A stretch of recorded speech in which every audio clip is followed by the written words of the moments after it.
Yeah, I think it's a really interesting, concept, is trying to find that X factor in your athletes. And obviously, if we are able to do that consistently, there's a pretty good chance we'll end up with a team which is more likely to be successful. But in reality, when you look at any research done on what the X factor is, most coaches, most researchers struggle to even define what the qualities that make up that X factor. We seem to be able to identify it, but we're not able to actually identify exactly what those qualities that create that X factor are, and so therefore we end up trying to search for something that is undefinable or indefinable in the first place. And so from our perspective, we're far better off looking at, well, what is our team dynamic? What does it look like in terms of, the different types of personalities and behavioural styles that we have in the context of the team? What are the strengths? What are its limitations?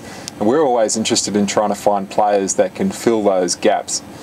Quite often, if you end up with a team full of athletes who all have that X factor, you often end up with issues around, the star player of the team contrasting and conflicting with other star players within the team, and you end up with that old analogy of a team full of champions, but obviously not being a champion team.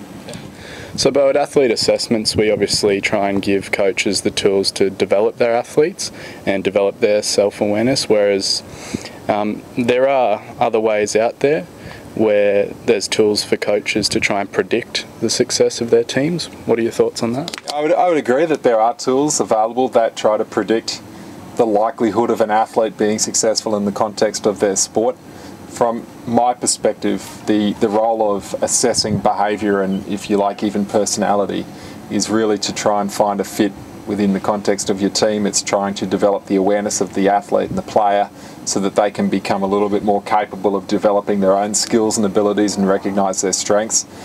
From what I've seen, I think it's very easy to fill out a survey that's aimed at perhaps understanding your level of mental toughness, for example. It's very easy to fill out a survey in a nice air-conditioned room sitting at a computer when your heart rate's 70 or 80 beats per minute and say that you're mentally tough, or other qualities that might be predictive of being successful on the team.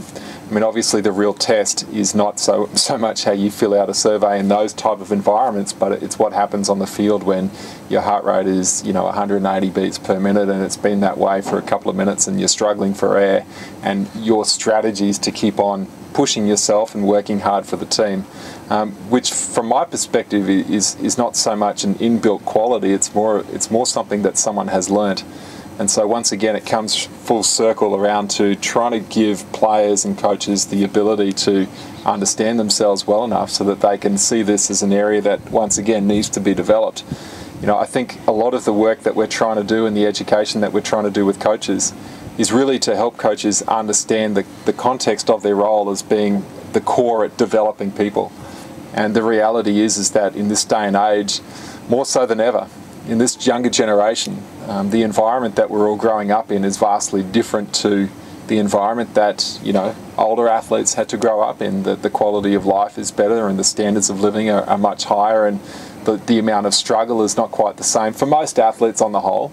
And so what tends to happen is that the people turning up in your programs typically may not be so well upskilled on communication or teamwork skills or leadership skills or mental toughness. It doesn't mean that they can't develop it, but certainly we've seen the case, and we've spoken to literally thousands of coaches about this phenomenon at various sporting conferences around America and around Australia, and most would agree that they're not having these athletes turn up in their programs, and these coaches are now at the point where they're having to develop these skills and abilities themselves.